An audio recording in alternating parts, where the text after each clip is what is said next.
छोटा सा गांव था जो शहर से काफी दूर बसा था। उसी गांव के बीचों बीच एक पुराना सा मिट्टी का मकान था जिसमें रहते थे सबके प्यारे काका। काका की सबसे खास पहचान यह थी कि वे रोज होटल या ढाबा नहीं चलाते थे, बल्कि सिर्फ रविवार के दिन ही 100 किलो मटन पकाते थे। साथ में गर्मा गर्म चावल और कुरकुरा पापड़ भी परोसा जाता था। गांव में और भी कई होटल थे, लेकिन रविवार के दिन सारे होटल सुनसान हो जाते और काका के आंगन में मानो मेला सा लग जाता। उस रविवार को भी काका तड़के उठ गए और बाजार की ओर निकल पड़े।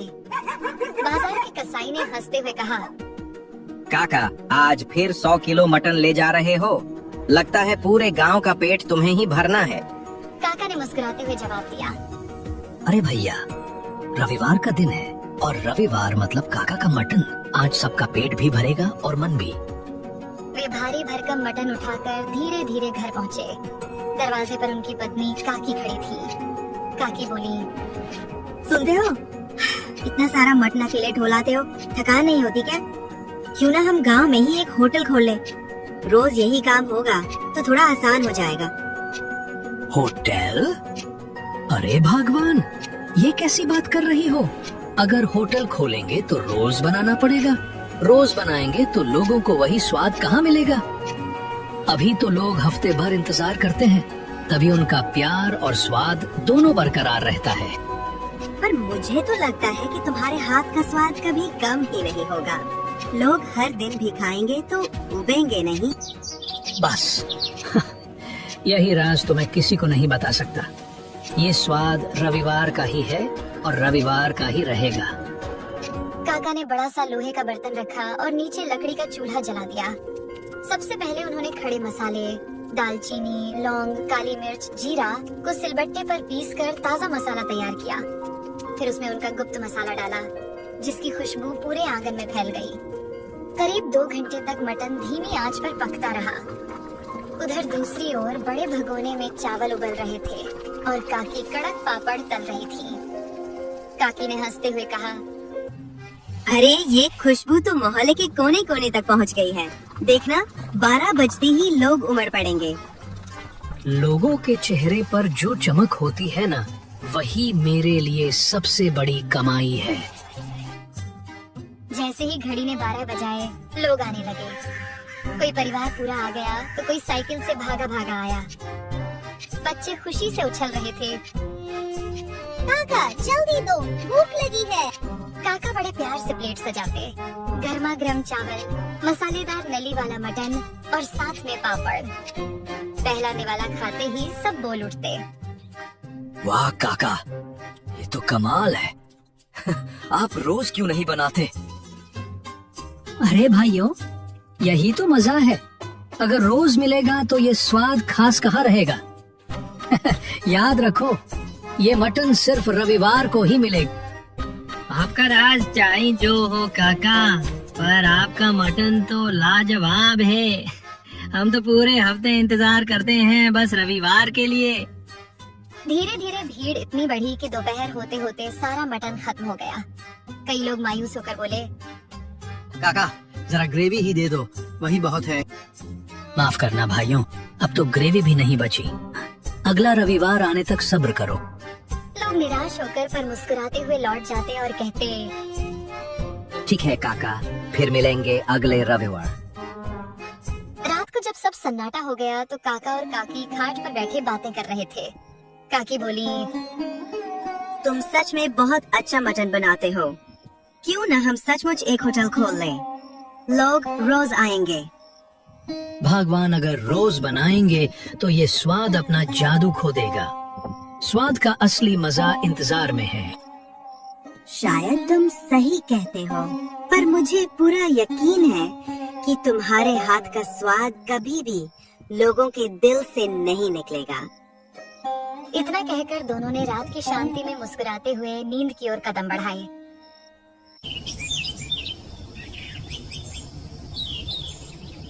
अगले दिन सुबह काका गांव की गलियों में टहलते हुए निकल पड़े। चलते चलते वे चौक पर बने पीपल के पेड़ के नीचे जाकर बैठ गए। लोग आते जाते काका को प्रणाम करते, पर काका अपनी मुस्कान के साथ सबको आशीर्वाद देते रहते। इतने में एक नौजवान उनके पास आया और बोला, काका, आप यहाँ अकेले बैठे हो? अगर समय हो तो मेरे साथ चलो, मेरा एक छोटा सा ठेला है जहाँ मैं चिकन करी बनाता हूँ। चाहता हूँ कि आप मेरे चिकन का स्वाद लेकर बताओ उसमें क्या कमी है। अरे भैया ये तो और भी अच्छा है।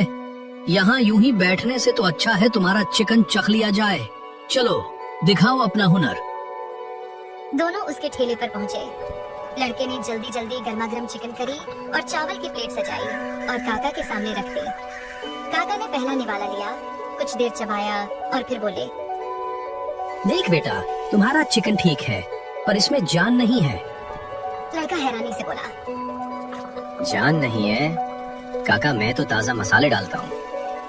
बात मसालों की नहीं है, तुम चिकन को मैरिनेट करते हो क्या? नहीं काका, मैं तो सीधे पका देता। यही तो कमी है। अगर चिकन में स्वाद लाना है तो पहले उसे 30 मिनट नींबू, अदरक लहसुन का पेस्ट और थोड़ा गरम मसाला लगाकर मैरिनेट करो। जब वो मसाले में घुल मिल जाएगा तभी असली स्वाद आएगा। फिर पकाना, देखना लोग बार बार मांगेंगे। धन्यवाद काका, कल से मैं जरूर ऐसा ही करूँगा। काका हंसते हुए वहाँ से आगे बढ़ गए। थोड़ी दूर जाकर वे अपने पुराने मित्र रामलाल के घर पहुँचे। रामलाल बरामदे में खाट पर बैठे थे। काका मजाक में बोले, अरे भाई, तुम तो दिन ब दिन बूढ़े होते जा रहे हो। हाँ यार, बूढ़ा तो हो ही रहा हूँ। लेकिन तू बताओ, तू इतना जवान कैसे दिखता है?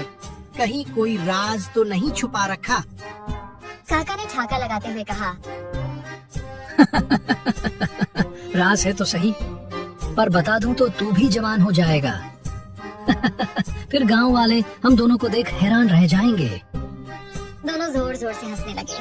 काका ने प्यार से कहा, देख भाई, कभी रविवार को घर आ जाया कर, तुझे अपना बेहतरीन मटन खिलाऊंगा। हाँ यार, मैंने भी बहुत तारीफ सुनी है तुम्हारे मटन की। एक दिन जरूर आऊंगा। थोड़ी देर बातें करके काका विदा लेकर अपने घर लौट गए।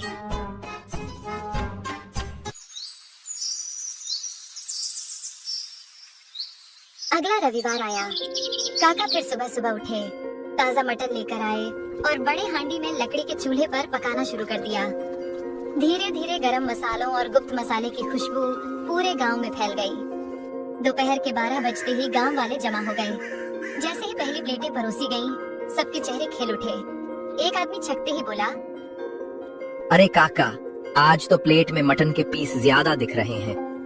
दूसरा हंसते हुए बोला, हाँ काका, मुझे तो 2-2 नली वाले टुकड़े मिल गए। काका ने मुस्कुराते हुए कहा, अरे भाइयों, आज मैंने जानबूझकर सबको थोड़ा ज्यादा दिया है। लोग हैरान होकर बोले। पर काका, आज ऐसा क्या खास है? काका ने मुस्कुराते हुए कहा, आज की ही तारीख को मैंने पहली बार रविवार का मटन बनाना शुरू किया था, तो समझ लो ये हमारी सालगिरह है। उसी खुशी में आज सबको दोगुना मटन मिलेगा। गांव वाले खुशी से झूम उठे और खाने में डूब गए। थोड़ी देर में वे लोग भी आ पहुंचे जो पिछले रविवार को रह गए थे। काका ने उन्हें भी प्लेटें सजाकर दी। वे चाव से खाने लगे और बोले, वाह काका, इंतजार तो बहुत लंबा था, पर आज तो 2 गुना स्वाद मिला। भीड़ में एक नया चेहरा भी था। साफ कपड़े पहने, थोड़ा शहरनुमा अंदाज वाला आदमी। उसने काका की थाली खाई और फिर धीरे से बोला, काका, अगर आप मुझे ये रेसिपी बता दो तो मैं आपको जितना कहो उतने पैसे देने को तैयार हूँ। काका ने भौहें चढ़ाते हुए पूछा, अरे भाई, तुम कौन हो? आज पहली बार देख रहा हूँ। मैं शहर में बड़ा होटल चलाता हूँ। तुम्हारे मटन की चर्चा सुनी थी, इसलिए यहाँ चला आया। अगर ये रेसिपी मिल जाए तो मेरे होटल का धंधा दुगना हो जाएगा। काका शांत होकर बोले, मान लो कि मैं तुम्हें ये बता भी दूं, तो भी तुम्हें वही स्वाद नहीं मिलेगा। वो हैरान होकर बोला, क्यों काका? स्वाद तो रेसिपी से आता है। नहीं भाई, स्वाद सिर्फ मसालों से नहीं आता। ये मटन धीमी आंच पर चूल्हे में पकता है घंटों तक। तुम्हारे होटल में तो गैस का चूल्हा होगा, वहीं से फर्क पड़ जाएगा। वो आदमी जिद पर अड़ गया। फिर भी बता दो काका, मैं तुम्हें खूब पैसे दूंगा। पैसों से स्वाद नहीं बिकता। अगर कभी मुझे अपना राज बताना होगा तो मैं अपने गांव वालों को बताऊंगा, तुम्हें नहीं। ये सुनते ही वो शहर वाला गुस्से में बड़बड़ाता हुआ वहाँ से चला गया। वाह काका, आप तो सच में गांव की शान हो। बस भाइयों, यही प्यार ही मेरी असली कमाई है। उस रात जब सब सो चुके थे, काका और काकी घाट पर बैठे बातें कर रहे थे।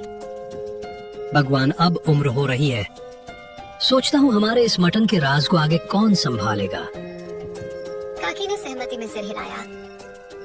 सही कह रहे हो, पर किसे दोगे ये राज? कौन बना पाएगा तुम्हारी तरह? क्या पता कोई खुद चलकर आ जाए, जिसे ऊपर वाला हमारे लिए भेजे। दोनों यही सोचते सोचते सो गए। सुबह दरवाजे पर दस्तक हुई। कोई है घर में? बाहर से एक धीमी आवाज आई। काका बाहर निकले तो देखा एक दुबला पतला लड़का खड़ा था। लड़का बोला, काका, मैं अनाथ हूँ, कई दिन से भूखा हूँ, कुछ खाने को मिलेगा? काका उसे अंदर ले आए। काकी ने तुरंत चावल और बचे हुए मटन के टुकड़े परोसे। लड़के ने आंखों में आंसू लिए खाना खाया। काका ने प्यार से पूछा, बेटा, तुम अनाथ हो और हमारे भी कोई संतान नहीं, क्या तुम हमारे साथ रहना चाहोगे? लड़का कुछ देर सोचकर बोला, काका, मुझे खुशी होगी आपके साथ रहने में। आज से तुम हमारे बेटे हो। अब हमारा राज भी तुम्हारा है। इस तरह काका और काकी को अपना वारिस मिल गया। तीनों साथ रहने लगे और गांव में उनकी खुशियों की नई कहानी लिखी गई।